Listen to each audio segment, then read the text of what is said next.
So today I'm kind of going to go over sketching and concepting for your design. One of the best resources is to just go online and check out that brand's website and check out their blogs, what they're posting, what the culture around that brand is.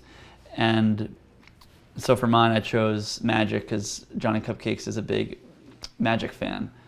And when I started researching magicians and Magic posters, there's a really certain aesthetic to it all. The typography is kind of consistent across all the posters. Since I'm doing a magician poster, a lot of posters back then were very photo-oriented or highly illustrative.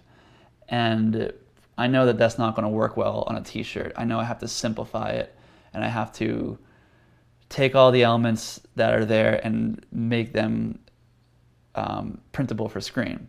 I know I need to make them strong and graphical, I guess. You gotta have a strong eye, strong keen eye towards that stuff, and make sure to infuse it with your own vision of things. You want to pay attention to a common thread throughout all these images, and whether it's in the typography or the imagery, and for these it's both. There's always a head, the face of the magician, and really interesting sans serif typography.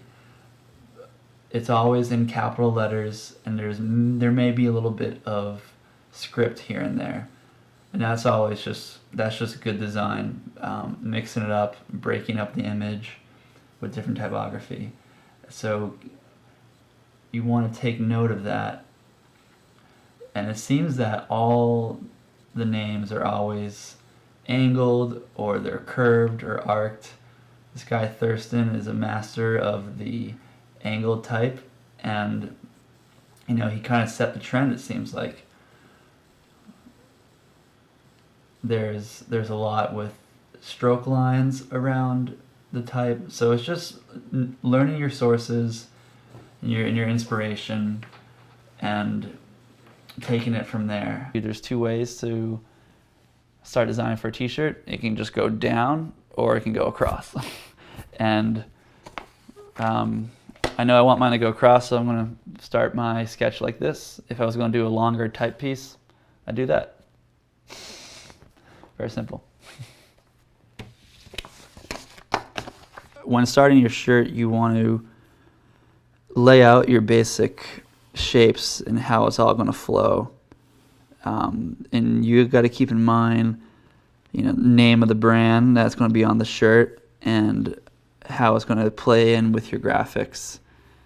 So I know that these boxes are going to be type, and I know I want an element here and an element here.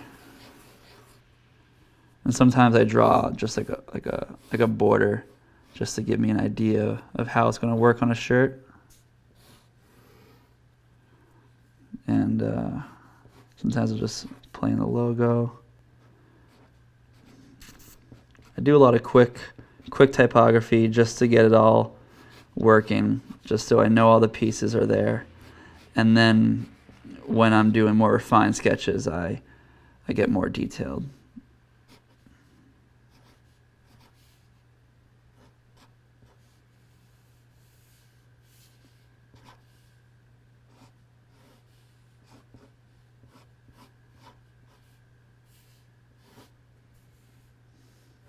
Taking inspiration from old vintage crystal ball seers and illusionists and other hypnotists and magicians. So this is something that has a deep well of inspiration. So I'm trying to draw from that, but make it work for a t-shirt rather than like a poster, which they're normally used for.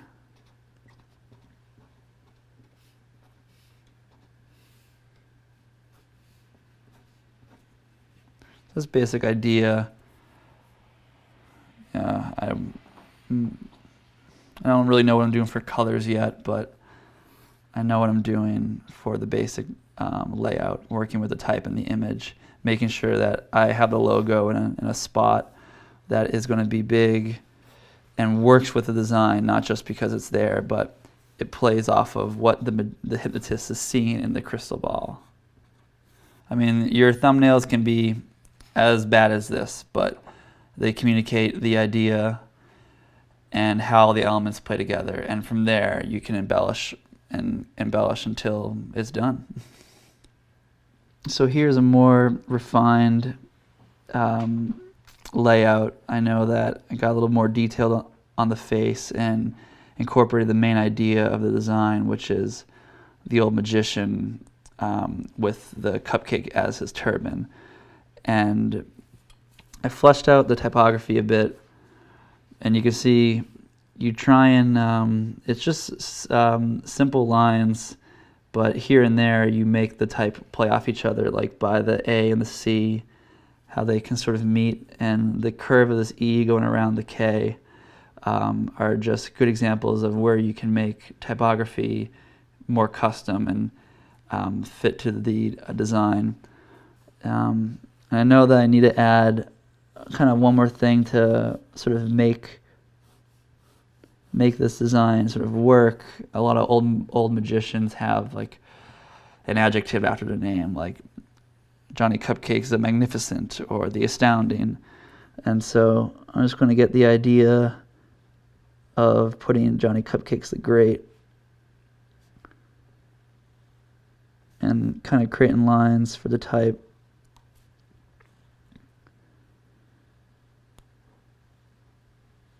And taking inspiration from all the old magician posters. Doesn't have to be anything complicated, but just doing custom type feels good, and you have more control over it rather than just sticking to typefaces. So that fits nicely within that space of the C in his head. And you know, I'm going to put the logo there. So 3 elements: Johnny Cupcakes, the illustration, and the logo, and how they all interact.